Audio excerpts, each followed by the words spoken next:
Hello दोस्तों, आज हम लोग लीड कोड के SQL 50 का क्वेश्चन नंबर 8 सॉल्व करेंगे। तो देखते हैं क्वेश्चन है क्या। तो मेरा क्वेश्चन है customer who visited but did not make any transactions. ये वाला क्वेश्चन है। मैं अब इसमें जाता हूँ और डिटेल देखते हैं क्या है। तो पहले क्वेश्चन हम लोग पढ़ेंगे। तो यहाँ पे दो टेबल है हमारे पास, एक है विजिट्स का और एक ट्रांजेक्शन्स का। और यहाँ पे अभी हमारा क्वेश्चन क्या है, write a solution to find the IDs of the users who visited without making any transactions and number of times they made this type of visits.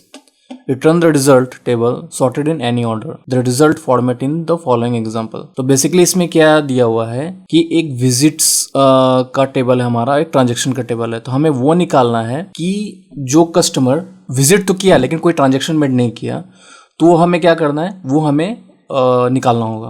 तो उसके लिए हम क्या करते हैं कि सबसे पहले मैंने ये दोनों टेबल SQL सर्वर में लोड करके रखा हुआ है। तो पहले हम वहाँ पे करेंगे, उसके बाद जब क्वेरी वहाँ पर बन जाएगा तब हम लीड कोड में पेस्ट करेंगे। तो पहले हम जाते हैं SQL सर्वर में।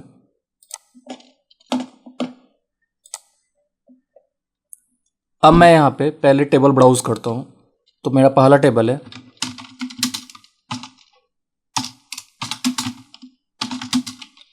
विजिट्स का। तो ये मेरा टेबल आ गया। दूसरा टेबल है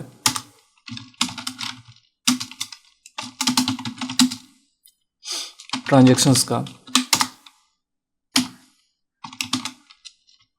ये दूसरा टेबल आ गया, यानी हमारे पास दो टेबल आ गया, विजिट्स का और ट्रांजेक्शन्स का। अब सिंपली हमें क्या करना है कि सबसे पहले तो सिंपली यहाँ पे ज्वाइन परफॉर्म करूँगा, लेफ्ट ज्वाइन परफॉर्म करूँगा मैं। तो यहाँ में मैं क्या कर लिखता हूँ, सेलेक्ट स्टार फ्रॉम विजिट्स करता हूँ और इसको एक एलाइस असाइन कर देता हूँ मैं वी, और उसके बाद लिखता हूँ लेफ्ट ज्वाइन। मैं ट्रांजेक्शन्स टेबल लेता हूँ, इसको एलाइसेशन कर देता हूँ टी, और इसको मैं ज्वाइन लगा देता हूँ विजिट आईडी पे, क्योंकि मेरा फॉरेन की विजिट आईडी है। कॉमन जो कॉलम हो गया, विजिट्स टेबल में विजिट आईडी है और कस्टमर टेबल में भी विजिट आईडी है। तो मैं यहाँ पे लिखता हूँ V dot visit ID is equal to T dot visit ID. अब ये दोनों मेरा, अब ये मैं इसको रन करके देखूँगा।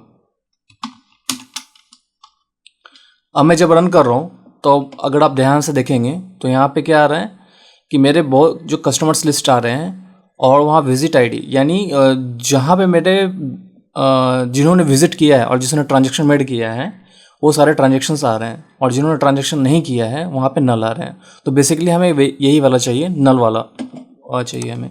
तो यहाँ पर हम वेयर क्लॉज डालेंगे, वेयर ट्रांजेक्शन ID इज़ नल।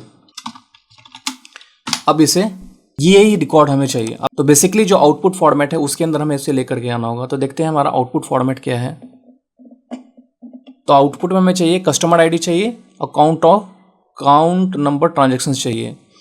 तो हम जाते हैं SQL सर्वर में। तो यहाँ हम डालते हैं हमें कस्टमर आईडी और अगेन लिखते हैं कस्टमर आईडी और इसको कर देते हैं हम काउंट, और इस कॉलम का जो नाम हमारा आउटपुट में दिया हुआ है, ये कॉलम का नाम हम एज करके डाल देंगे।